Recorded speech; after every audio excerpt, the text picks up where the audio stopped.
assume you will agree with me that withholding disaster relief by President Trump or any other chief executive of the United States is a violation of his duty and of law.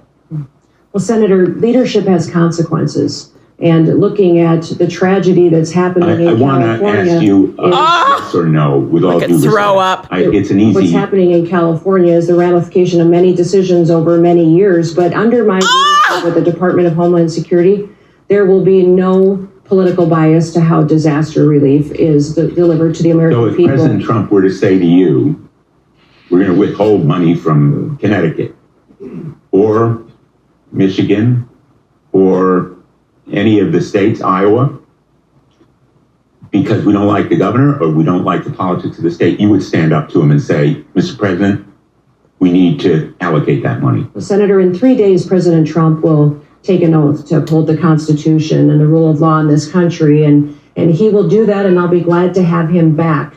And I don't speak to hypotheticals, which is what you're asking me to do, but what I will tell you is that as Secretary, I will do the same. I will deliver the programs as the Well, it's more than a hypothetical, with all due respect, and I apologize for Yeah, they're threatening to do it. My time is limited, as you know. Mike Johnson. A veteran of these hearings.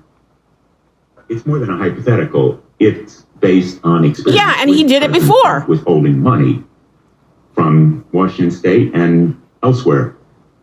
I need to know from you, will you stand up to the president and say, no, she's not going to stand up. The Constitution and the Impoundment Act that's why he's picking these people. The $100 billion that we have just appropriated in the last session to states like Connecticut, $3 million, Texas, $10 million, Florida, the states the hurricanes. Will you say no to the president if he withholds that money?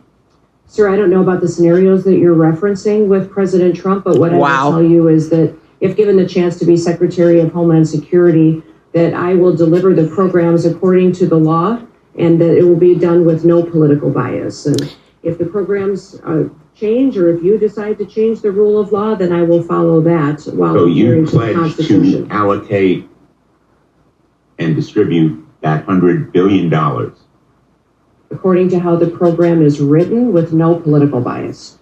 Oh, yeah. Deserves to be there and have disaster relief the same as their neighbors.